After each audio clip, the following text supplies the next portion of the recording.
What's up, YouTube? I'm Sam. I'm Manny. We're the Casual Techies, back with another video. This laptop, man. Another warning here. I'm gonna stutter a lot because when I get excited about a product, I tend to speak very fast. So I'm gonna try to slow down. But there's a lot to unpack on this because even though it's super simple, there's a lot to say, and I think Google might be onto something here for the future.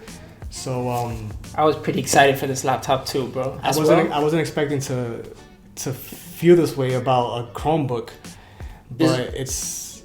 Well, go ahead. What you think about the design? I fell in love with the design. This is my first Chromebook ever that I've ever tried out before, and I fell in love with it. The design alone is so clean and so light. Yeah, everything about what they did with the hardware is top notch, spot on. Like, they knocked it out of the park with this design. We're gonna break it down for you, but the chassis itself is super light.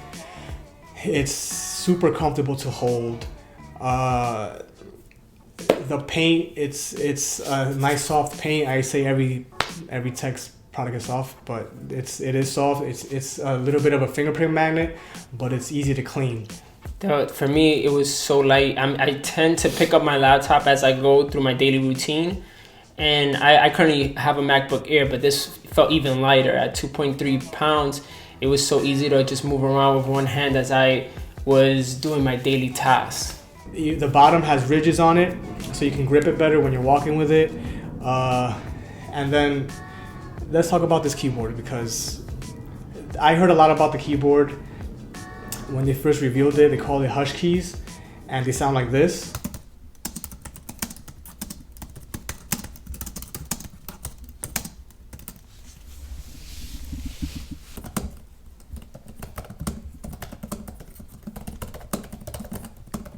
They give like a little thump in each key that every time you hit, and I preferred it. I loved it, especially at night when I was typing.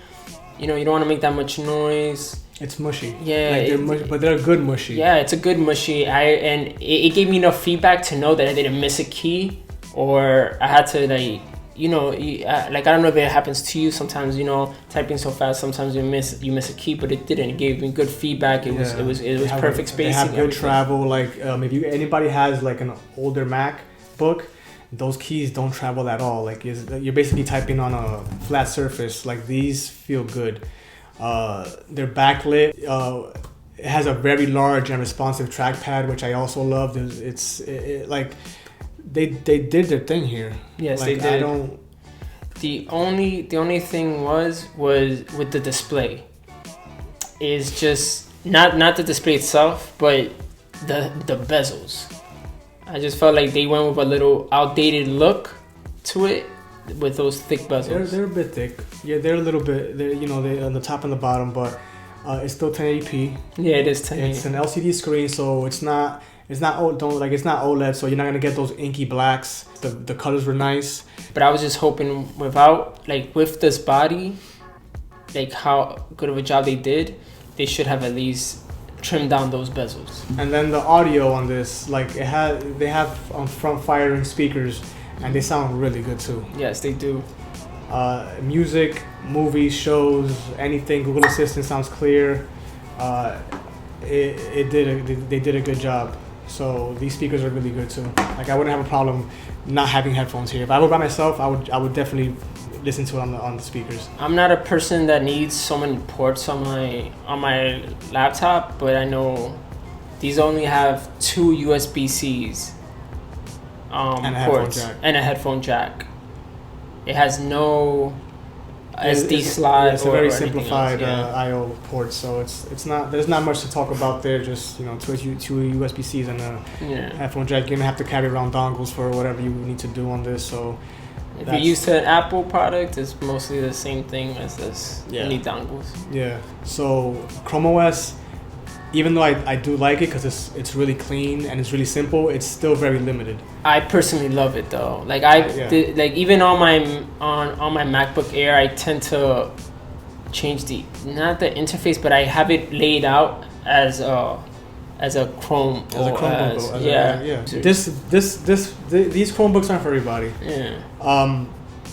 They're targeting high school students and college students, and maybe like, you know, your parents that do simple stuff like pay bills and stuff. Pay bills, maybe watch shows or something. Like it's not fully fledged like a Mac OS or a Windows laptop. Where you could have different applications that you could that are fully like with all the features.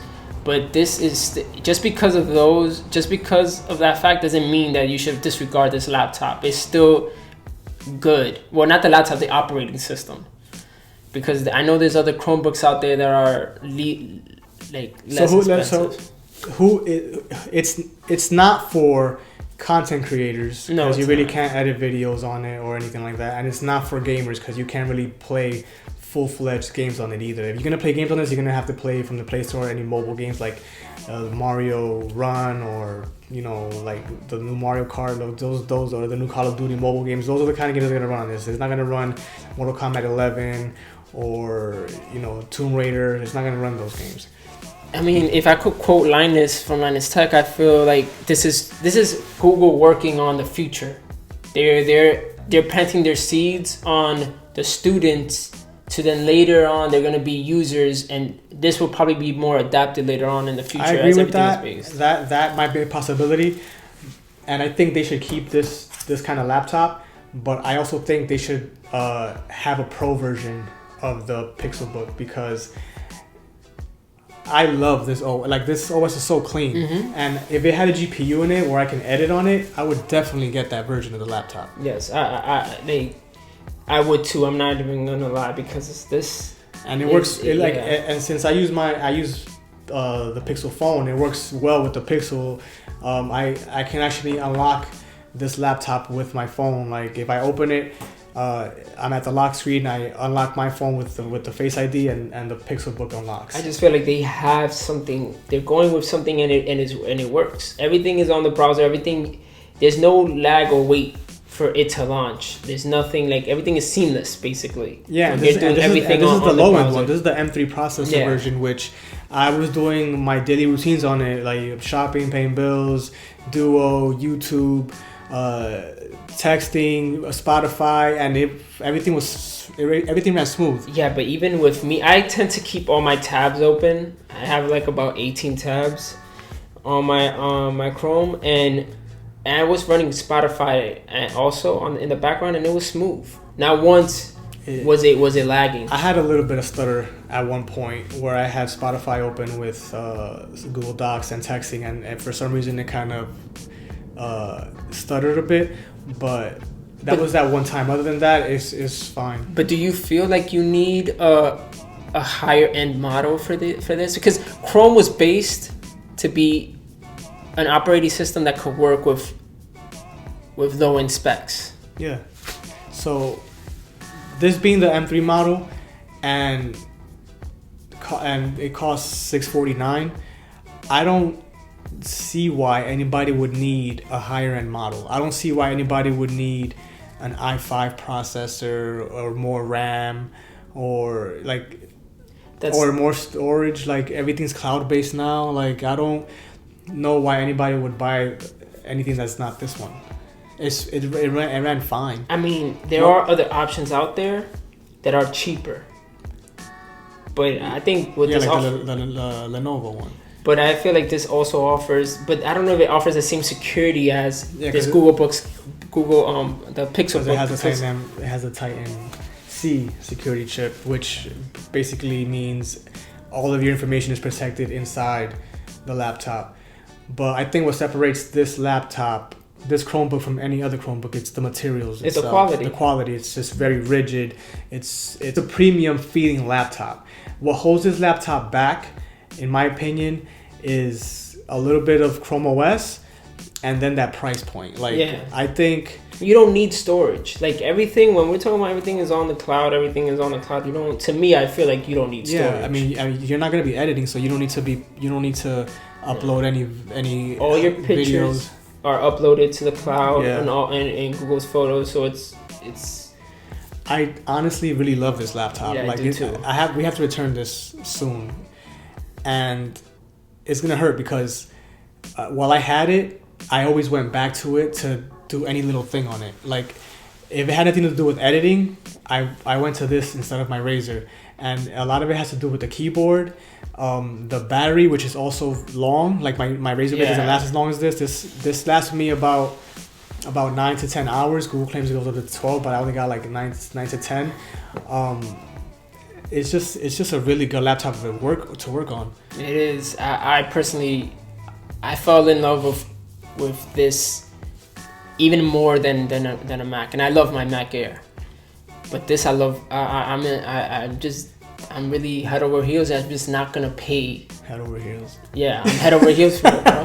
But I'm not gonna pay $650 for it. Yeah, that's the problem. I think Google, I think they're overcharging for this laptop. I think they should have came in with this at $499. If all you need to do is simple web-based things and maybe some Word documents, like typing an essay or something like that, I think this is a great laptop. But I think if you could get it at $499, I think that's the perfect price to get this at. Yeah, $649 might be a bit much for this laptop. $499 is the perfect price point for that I would pay for this.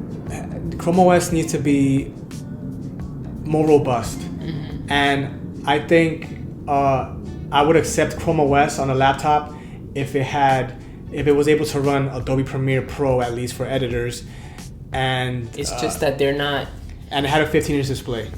It's just that the way it's built, I don't think it's gonna happen, because that's gonna be a regular laptop at that point. You want the interface, basically. Yeah. You want the interface. I want the UI. I want the Chromebook UI, this one especially.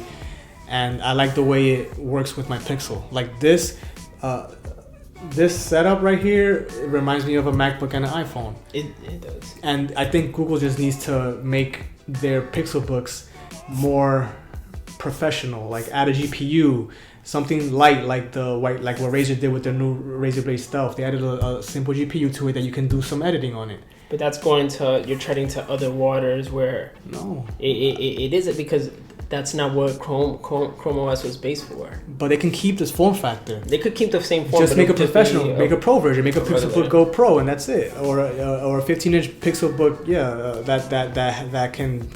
that can run with the big boys. Or you never know, Adobe probably will make an app for that. They can also make because they have Lightroom for Photoshop. So they can make a web-based editing thing. I don't know how that's gonna work out, but so in the end, after all of that was a lot. I mean, that felt like it was a lot to unpack. Like this laptop. Do you recommend this laptop? I want to, but I can't. I can't recommend it because of the price point. The price point. It's too much, man. I'm not gonna recommend this when there's other options out there, especially for that price point.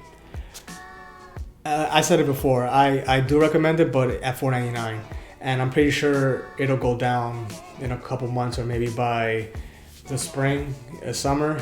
If you can get this laptop at $499 for your son or daughter who's in high school or college, this is a perfect laptop for those. Yes, for students. But at this price point right now.